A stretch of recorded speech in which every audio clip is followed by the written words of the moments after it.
Today's question is, when was your biggest I should not be laughing moment? My grandpa had been on hospice care for about a month and was in his house. We were having a family party there, and it was apparent that he wasn't going to make it much longer. So with everyone gathered around him, my grandma whispered, "It's okay. You can go to him." He slowly passed away minutes later. My whole family was kind of standing around, processing what just happened when my little cousin, about 5 years old, says, "We still get to eat cake, right?" I've told this before, but here it goes. I was in my freshman year of college when my mother died in the most unexpected and tragic way. When I was at her funeral, this old kind of goofy cousin of hers was sitting behind me in church. He's a big guy, probably in his 60s, and I suspect he might not be operating at full capacity, if you know what I mean.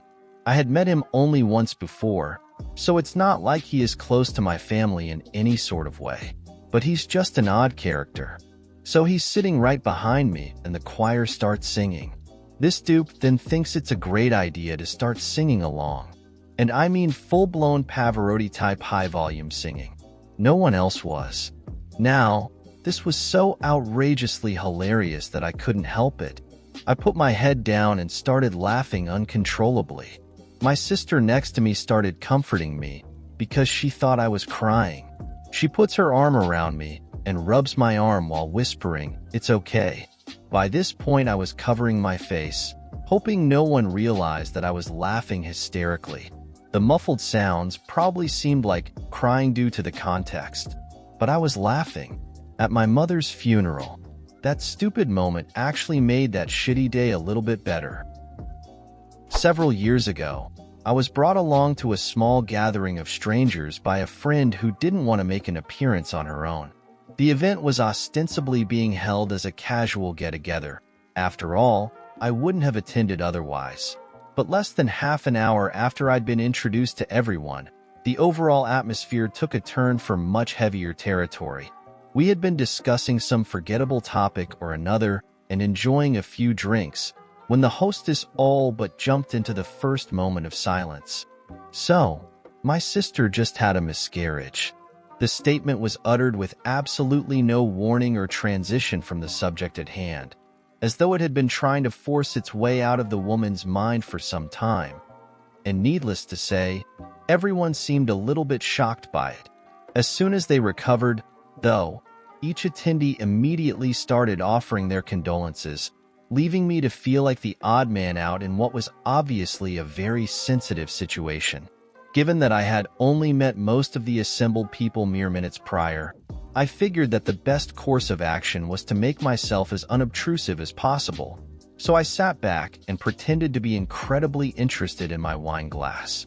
It was then that I saw a young child come trundling into the living room with a collection of tiny stuffed animals clutched in her hands. At first, nobody paid much attention to the toddler's arrival. After a few seconds, though, she approached her mother and let loose with a string of whiny gibberish. The hostess seemed to understand what was being said and responded with a dismissive tone not unlike one that I remembered from my own childhood. "Not right now, honey," the woman whispered. "Go play by yourself for a little while." The child didn't seem to like this answer, replying as she did with a scowl that hinted at an oncoming tantrum. "I'll come check on you soon," continued the hostess. "Right now, Mommy is busy with her friends. Go play." The kid seemed ready to scream. She threw her stuffed toys down on the floor and stomped her foot, but a gentle push from her mother sent the girl away before anything worse could occur. The conversation amongst the adults immediately resumed, and I watched with widening eyes as the child snatched up one of her belongings, stormed off, and entered the doorway leading to the restroom. A few seconds later, I heard an ominous flushing noise. It didn't take much thought to figure out what had happened, and I quickly fought to suppress the grin that started working its way across my face. That proved to be incredibly different, however, when the toddler came back into the living room, selected another of her toys, then went through the entire routine again. By the time that I heard the second flushing sound, I was nearly overcome by giggling fits, and throughout the whole thing, the people around me were speaking in low tones about the most horrific loss that an expecting mother could endure. My friend eventually noticed my hysteria, and I hurriedly murmured an explanation, as best I could through my poorly concealed snorts of laughter.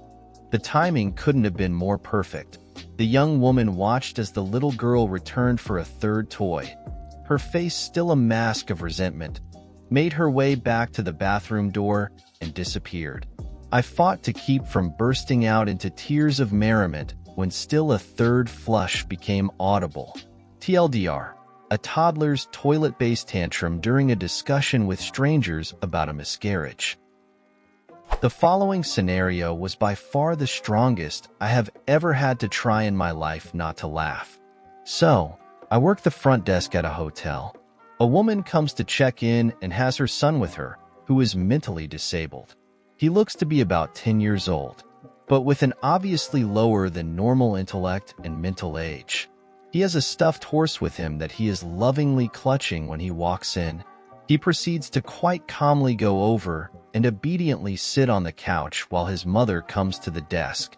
I start to go about the process of checking her into the hotel when suddenly the son calls for his mom's attention. He starts yelling, "Mom, look, look, look," in his underdeveloped manner of speaking.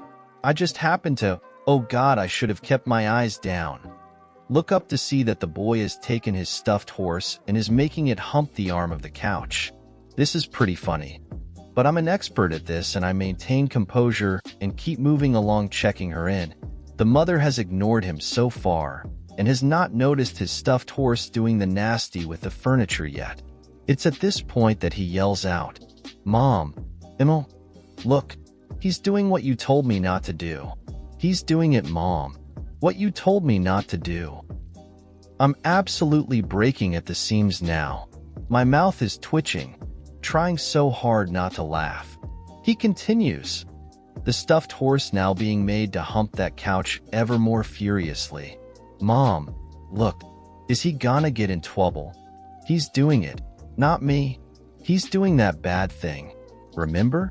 That thing you told me not to do?" I snapped. I could no longer hold it in, and I just burst out laughing uncontrollably. His mother had actually not yet turned around to acknowledge what he was trying to show her, so as of yet had no idea. When I finally burst out laughing, she turned and was obviously horrified. She turned back to me with a face as bright red as a fire engine and hurriedly got her room's keys and ushered him away as swiftly as possible. All while the son is still asking her if the stuffed horse is going to get in trouble like he did. I felt so bad for laughing and for her embarrassment, but that was just too much. Okay, for some weird reason, my brother and I could not stop laughing when we had to go pick out the casket for our mother's funeral. In all fairness, my brother started it. Our other older brother and sister were with us, and they kept looking at us too, like, behave. The funeral director was this tall, pale, skinny guy in an ill-fitting suit, the pants of which were a good 2 inches too short. He was acting way too schmaltzy and speaking in dulcet tones. He took us into this room, sat down at his desk, and there was a light switch behind him with a red light. My brother and I looked at the light switch and then at each other. Well, that made us both start giggling, and that pissed off our older sister. Then, the director guy pressed the light switch, and, I swear, a door panel opened up into this huge room, the size of a gym, full of caskets. This totally set us off. We tried to one-up each other every minute or two. We walked past a bronze casket and my brother said, "Do you have any gold caskets?" Our mother liked gold. I interrupted and said, "When Mom had her colors done, they said she was a winter. That means she can be buried only in silver tones." As we walked past an especially hideous pink casket, I blurted out, "She'd die if we buried her in that." Our older sister and brother, who were acting all "we're so mature," fell out laughing and my sister said, "She's already dead." Then we laughed again, really loud and snorty, and the funeral director looked nervous as hell. Geez, it made me wonder if no one had ever laughed there before. I don't remember what casket we finally picked out, but Mom didn't clash with it, whatever it was. Oh, in case you're wondering, we loved Mom like crazy. She laughed at weird occasions all the time with us. It was sort of poetic that we'd laugh like that when she died. And this is the end of today's video. I hope you liked it, and don't forget to comment an anecdote or experience similar to the topic of the video. Leave your like, share if you like the video, and lastly, don't forget to activate the little bell so you don't miss any of our daily videos. Bye-bye.